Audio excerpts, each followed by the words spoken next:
Yo, welcome back, kembali lagi di channel Atowa Hayato. Bagaimana kabar nakama sekalian? Semoga selalu baik-baik saja. Yosa spoiler lengkap untuk chapter 1139 sudah rilis. Di sini alur ceritanya sudah terlihat jelas. Oke lah, tanpa basa-basi lagi, langsung aja kita masuk ke pembahasannya. Judul chapternya adalah Pemakan Gunung. Judul ini berkaitan dengan kekuatan Gaban yang dalam sebuah pertarungan bahkan bisa melenyapkan gunung. Lalu untuk bagian cover menunjukkan dua sosok bayangan yang sudah tertangkap.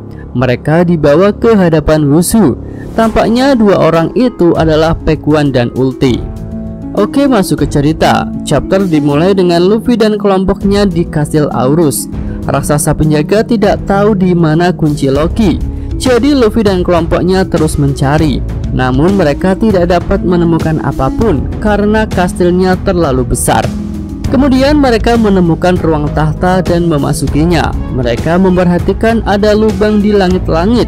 Kemudian menemukan lingkaran sihir besar di lantai. Luffy bertanya, "Apa ini?" Nami menjawab, "Wah, ini seperti lingkaran sihir yang biasa kamu lihat di beberapa buku.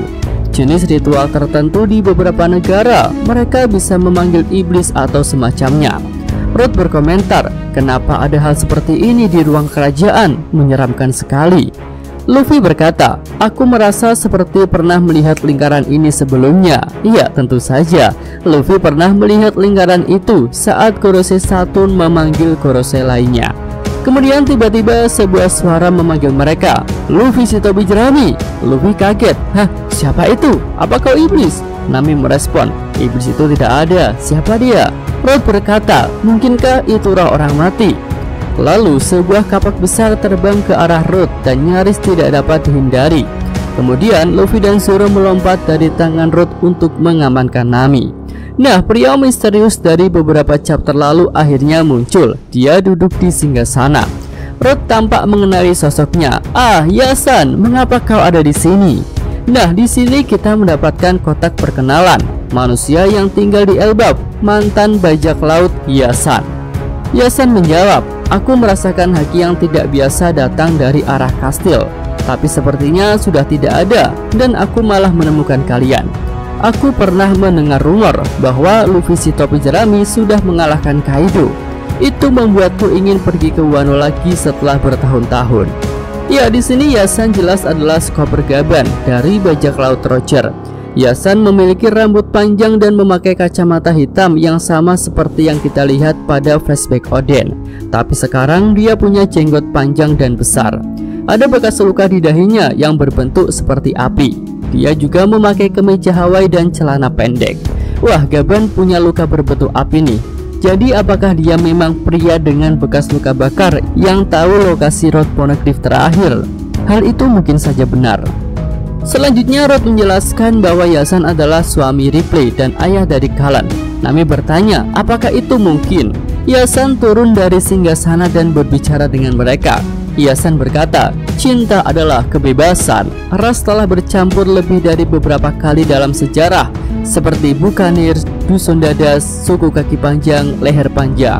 Cukup sulit bagi ras campuran ini untuk tetap hidup. Tetapi tidak peduli dari zaman apa kau berasal, kau harus memiliki pikiran yang fleksibel. Zoro bertanya, "Sepertinya kau tahu banyak. Siapa kau?" Yasan menjawab, "Aku adalah Menteri Cinta." Luffy ikut berkomentar, "Pasti seperti inilah Sanji saat sudah tua nanti." "Oh ya, Osan, kami sedang mencari kunci rantai Loki." Road terkejut, "Kau tidak boleh mengatakannya begitu saja, Luffy." Luffy berusaha menarik kata-katanya, Ya, kalau begitu tidak usah masuk hitungan, lupakan saja." Yasan menjawab, "Jadi Loki ya, aku suka masalah yang disebabkan oleh orang lain. Tahukah kau seperti apa Loki itu? Apa yang akan kau lakukan jika situasi terburuk terjadi?" Luffy menjawab, "Aku akan menghajar dan menguncinya lagi." Yasan berkata, "Sebelum Shanks menangkapnya, belum ada yang mampu menghentikan Loki sebelumnya.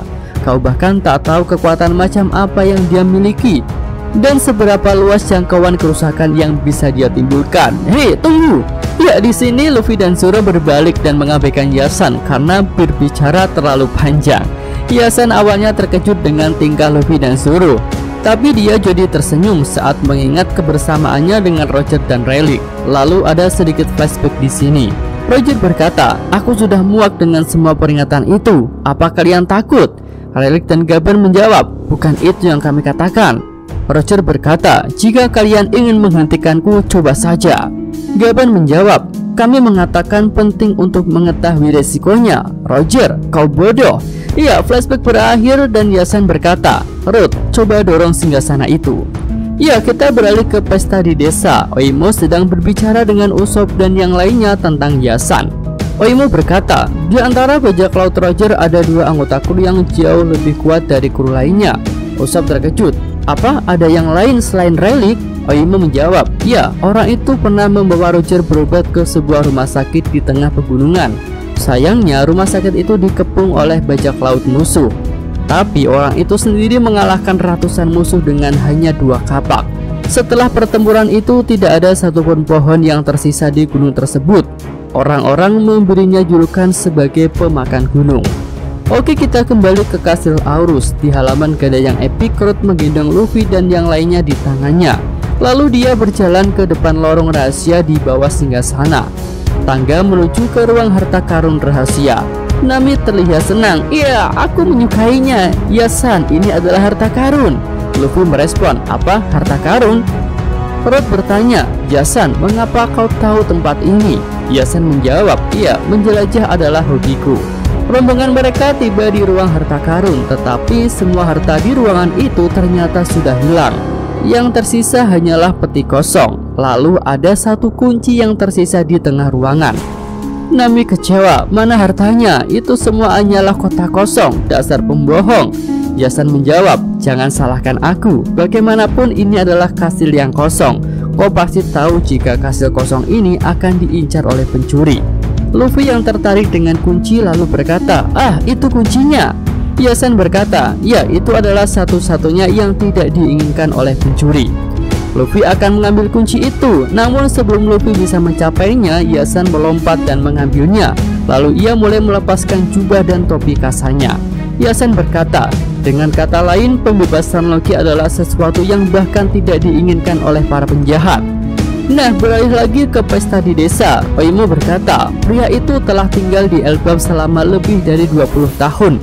Dia adalah tangan kiri Raja Bajak Laut, namanya Skopper Gaban." Kru topi jerami pun terkejut. "Apa? Benarkah?" Oimo menjelaskan, dia adalah sosok legendaris yang setara dengan Roger dan Rayleigh. Nah, di bagian akhir chapter ini terlihat Yasan memegang kunci dan siap menghadapi Luffy.